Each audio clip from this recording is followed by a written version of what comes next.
Hello and welcome, ladies and gentlemen, to Pax Auto, and today we're gonna talk about every single mechanic in the game. Get out of here. I'm recording. Anyways, first comes first, if you press Alt, see this? This is your day and night cycle. I will talk about this later. First, we're gonna talk about the most important thing, credit chips and money in this game. Money is used for buying things. You can provide it for yourself by selling things. Yes, you can go to this location. One secondo. This place. Yes, the warehouse center. If you press E, open, you can withdraw things. Yes, I have a lot of these. I'm keeping these to make somebody eternal later. If you open these, you can actually take out things and put them in your like infinite bag and actually take them out and sell them. For example, what? You can sell armor pieces. These sell for like 14,400, I think. Yeah. Anyways, you can make a lot of chips. Watch the how to make chips guide video about it. But basically, you can sell these, you can take out from the storage, you can put stuff that you don't want to see in your inventory in that storage, and so on. But chips have other, let's say, meanings or other usages too. You can buy recipes, which you can use in the kitchen, for example, and actually make different types of food. I still do not have all of the types of the food. I am working on it because I'm playing only Merciless.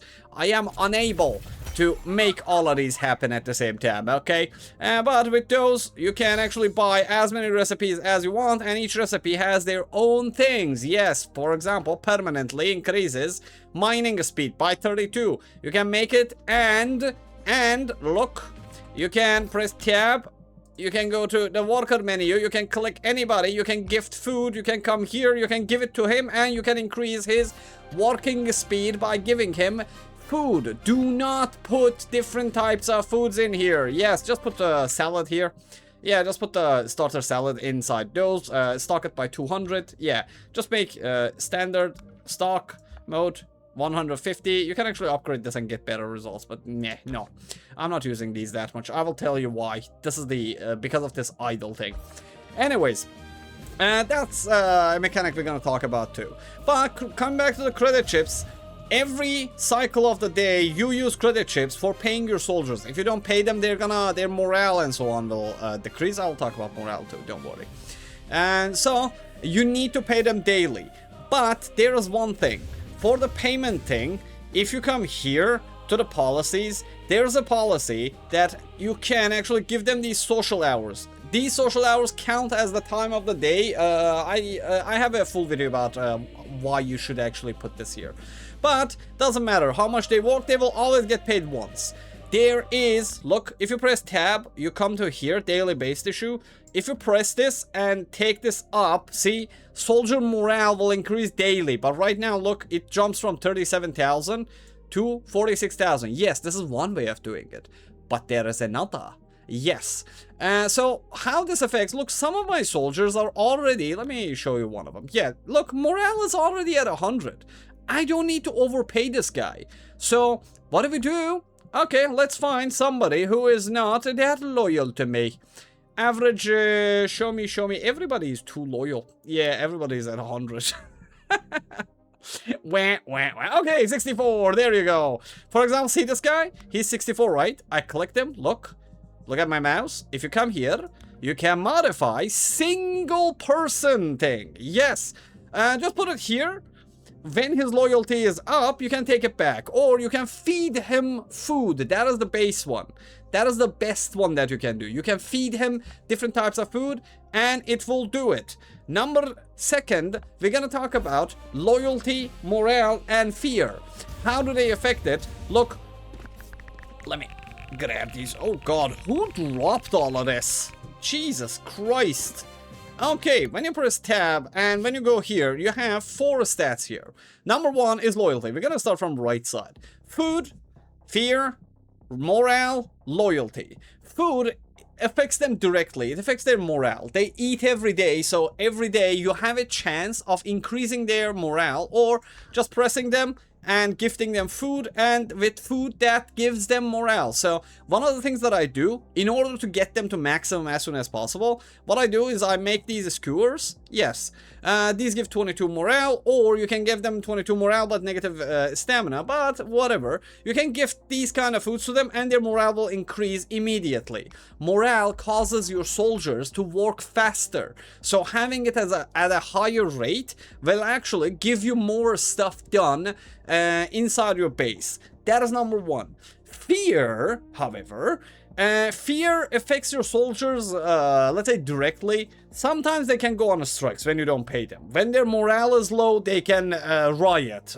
they can protest, they can actually get out of your base and say goodbye to you if their morale and fear is too high and so on. But fear is, look, your soldiers gain loyalty automatically when you feed them good and when their morale is high. There is no way of manually gaining loyalty. There are, but that is not important right now. But let's say if you don't have enough morale right now in your base, fear is the factor that you keep your soldiers in check with. So what you do, by increasing the amount of fear that they have, you can do it by decapitation and executions, you can do it by imprisonment, you can do it by whipping, putting them into forced pregnancy. Like you can just press this, you can go to the person. Let me just go to any random. Who wants to get pregnant? You want to be pregnant today. You are getting pregnant today. You press this to reproduce. You choose a mate. If you send them to go and reproduce with someone, because it's a direct order and it's a forced order, it will actually decrease their morale and increase their fear of you. Yes. So if you make them reproduce too, that will increase their fear as well. Fearful soldiers work as fast as high morale soldiers, but the only thing that is affecting their work speed is the morale. So fear is only a control mechanic, okay? It is not a way of making your soldiers work harder. But having a little bit of it is not bad because it makes them be afraid so they can't talk bad behind your back. Yeah, there is something like that. You can literally see, let's say, dialogues about it. And anyways, as I said, these are all the mechanics you need to know about the fear and morale and loyalty and so on and so forth. Next one, we're gonna go to work and functionality. So your soldiers have a mechanic of automatically assigning themselves work for some god-awful reason. So that is one of the worst things that the soldiers can do. So for example, here I craft armor, but after you craft the armor and the order is there, they will stand here idle. Look, see this guy? See, they're idle. So after you put, it is better to have a limited number of stations that you're using on a daily basis because they will not work. Look, you have to come to the station and actually unassign them and then reassign them work so they actually go and do some work. If you don't, they will just stand still like this. Yeah, I was making another god video, so I had to craft things with these. So yeah, that's why they don't have enough things to do. Yeah, or look, the kitchen is like full stocked and they're still like sitting and looking here. Or the worst happens here. Yeah, the worst thing that happens is here because sometimes after you research, all of them can stay here. But you can also, if you know, man, I'm too lazy, I don't want to deal with this all the time, just unassign them from the working facility. Next morning, they will find something to do. Or you can just go to them and say, okay, you gather. But remember, when you issue a work order to a soldier and it is not automatically assigned, because every morning when they wake up, they find the best way or best thing that they can do if they're not stationed anywhere, and they go and do that. But if you have, for example, pressed tab, went on this guy, and actually assigned some kind of work for him, then things change. They will wake up, they will run to that place. So yeah, you have to keep a close eye on them and just do it one time. I don't suggest micromanaging your people that much. I made another god video about like how to manage your colony in the best way possible, but that was like a beginner guide. But when you're at the end game, sadly, the only way for you to do good is just single-handedly, as a leader, coming here and assigning them work by yourself, because yeah, they will idle, they will not work, they will just loiter around and just sit around and look pretty and so on. So yeah, you will have to assign them, but I'm actually not doing it right now because I am just gonna make everybody minimum blue. Then I will actually do the micromanagement. I don't need to do that right now. But anyways, that's about that. Give me a moment. Okay, next one we're gonna talk about exploration a little bit. Okay, so if you look at the top middle section, let me tell you before we go any further. This is still moves when you are exploring or when you are doing the missions themselves. So always pay attention to how much money you have left, because the moment you run out of this, their morale drops drastically and they start rioting. Those little pieces of whatever, they don't work, okay, if they don't pay them. They're only loyal to the money. Yeah. Anyways, there is enemy strength, there's expedition progress. Expedition progress, when you finish missions like this, these are mining missions, there's also the planet things, or there's these asteroid things. These asteroid things, these planet things, and the flowers, these give resources. You don't need to do anything about them. But if you just click them automatically, I usually don't go like this, by the way. I just go from that menu. You can go there, you can mine there, you can press space in the wrong place and not get all of the resources. Or you can interact with these, but whenever you're moving inside this location, your danger level increases. If you look, current enemy strength level 1, enemy health 88%, enemy damage 48%. Whenever this goes higher and higher, look, let's get it to 2. Come on, go to level 2. Actually, I don't want it to go to level 2. Yeah. Okay, level 2. There you go. Now they have 130% strength and damage is 60%. I play only merciless difficulty. That's why, like, they're getting like so powerful so fast. It is a disaster. But yeah, this is almost like everything you need to know about here, honestly. But remember, red glowing things that have skeleton marks on them, if you touch them, you will enter forced combat, or you will have to give them most of your loot so they don't attack you. That's number 1, but kill everything. Kill everybody. We're here to dominate. For daddy. Oh, sorry. I mean father. For father. For Aurora. Anyways. Yeah. And the cryptic things, you're not the only one who messes them up. Yeah, those things are very bad and buggy. No, you cannot always solve them. Yeah, there is a specific way to do them, but no, even that does not work all the time. They need to fix that thing. But this is the exploration pipe. Now, we're gonna go to combat. Yes, about combat, I will tell you some specific things. 1 second, let's go attack. Alright, so what I will suggest to you, this game has a weapon range mechanic. On top of that, this has points of damage and critical spots or weak point thing. So, Target what is weapon spotted. range? Begin This correction weapon can procedure. actually, like, look, let's demonstrate it from wherever further we could go. Let's go a little bit further. See those guys? I can still, like, hit those people with this at this far. But if they were there, I can hit him with the pistol. So I need to have a long-range weapon like the bow, so I can actually like hit him from very, very far without ever, let's say, worrying about, let's say, range thing. There are a lot of weapons like, I don't know, the assault rifle has high, the sniper rifle, the bow has high range, and so on and so forth. But that is not all the important parts. More than range, where you hit them is more important. Like, range does not, like, weirdly, range does not decrease the amount of damage you do to people unless you're using, like, a shotgun like this. Range has nothing to do with the fighting mechanics of the game. Okay, so you can, like, whatever, you see that 180, if I hit it from close, that is still gonna be 180, but that was a critical strike, by the way. So, now, the range does not matter on the damage that you're doing, only buffs that are on your character matter, but where you hit them matters. There are normal spots, like anywhere, if it's not glowing red, if it is not glowing red, it is not a weak spot. Mate, get out of here. Thank you. Yeah, if it's glowing red, it's a weak spot. But on any normal humanoid, human, Ursulan, whatever, Scourgeborn, whatever, head is the only weak point. Whenever you hit the weak point, it glows as red, Let me see if I can actually see that red. That is weak spot damage. Yeah, weak spot damage can also crit.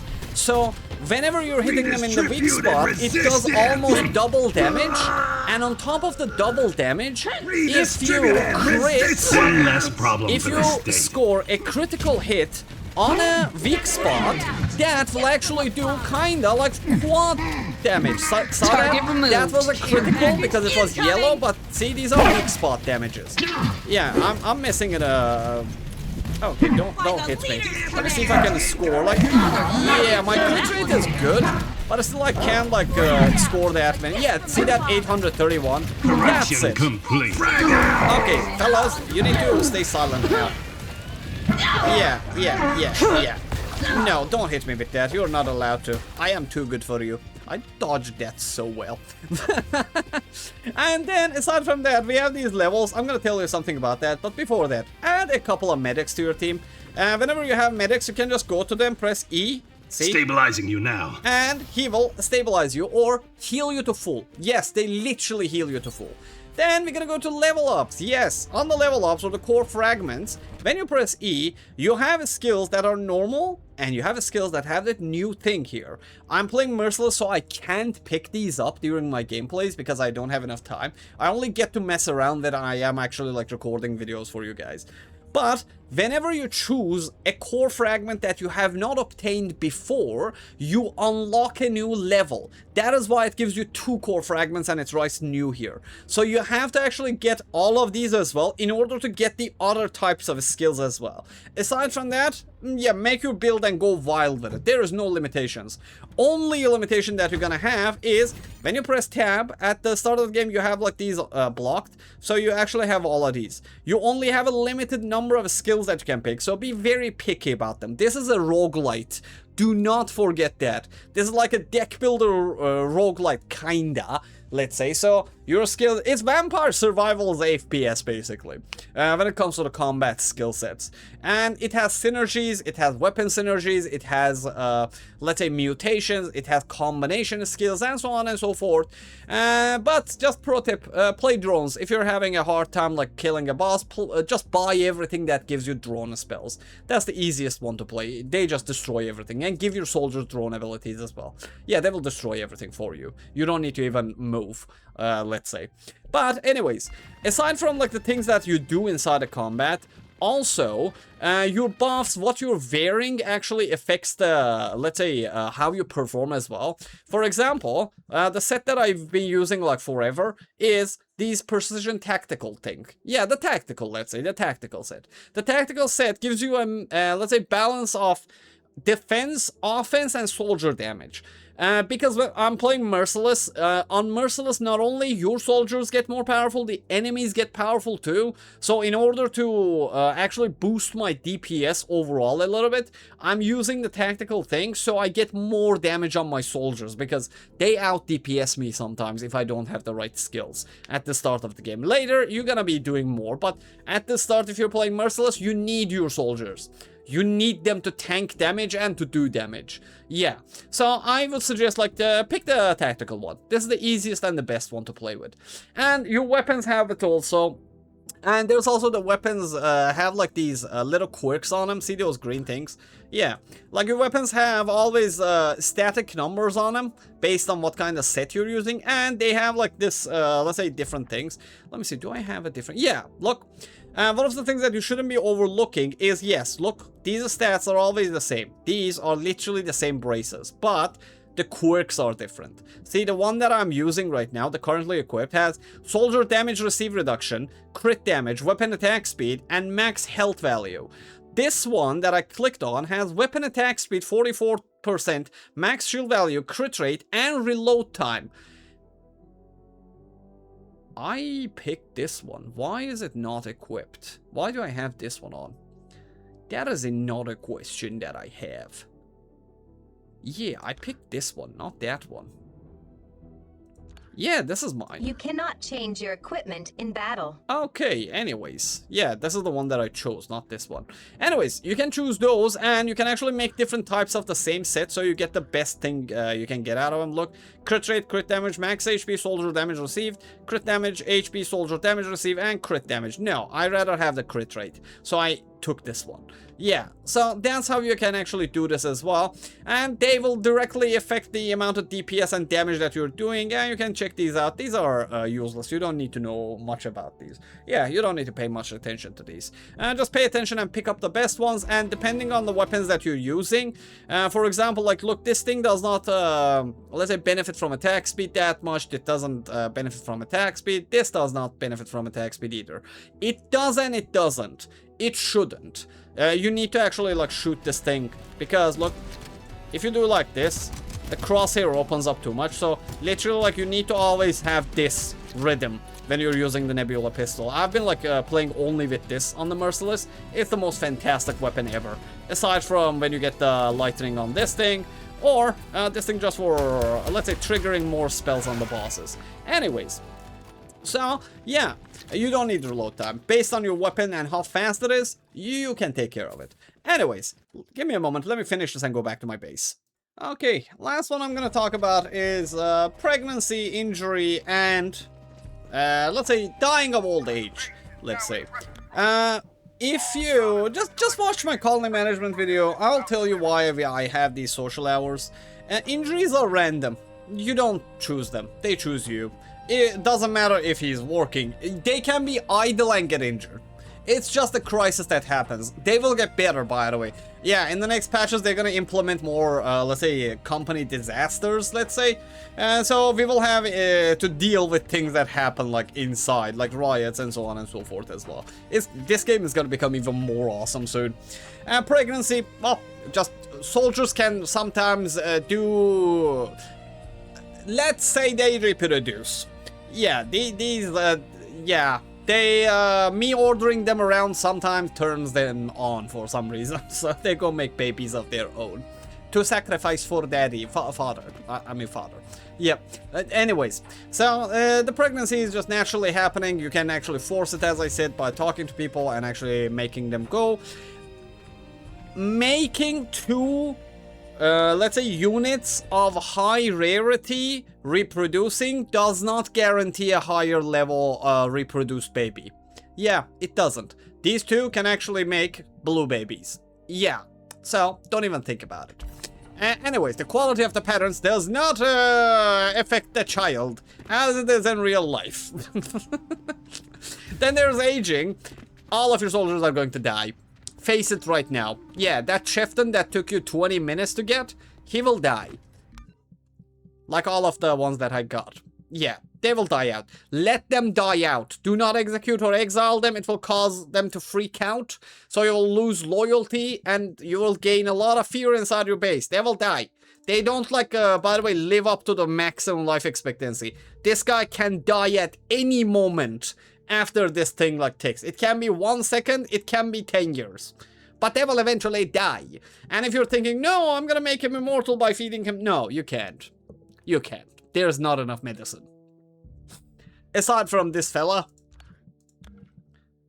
everybody died. Oh, it's not this one. Where is he? Where are you? Where are you, blue guy? Intellect explorer. Yes. Aside from this guy, everybody dies. Yes. Wait, what? No. He is not supposed to die. You lied to me. You lied to me. You lied to me. This guy is not supposed to die. No. Wait a second. Okay, that was bad news. He is going to die. Yeah, he is going to die of old age. I don't want to see it. He's been with me for 82 days. Anyways, I'm not gonna take you more time. If you have any questions, ask in the comment section. I have not even said half of the mechanics that are present in the game, okay? There are a lot of micro stuff. If you have any specific questions about any specific part of the game, let me know in the comment section. I answer all comments, alright? Thanks for the likes, subs, memberships, supers, and everything else. I am really enjoying this game, by the way, because not only is it a survival game, kinda, it's a roguelite at the same time, and a bullet hell. It is everything that I ever wanted. So, my favorite game of this year, by the way. Yep. After The Last Caretaker, this is now my number 2 favorite game of all time, let's say, after I started the channel. No take backs. See you in the next video, fellas. See you in the next video.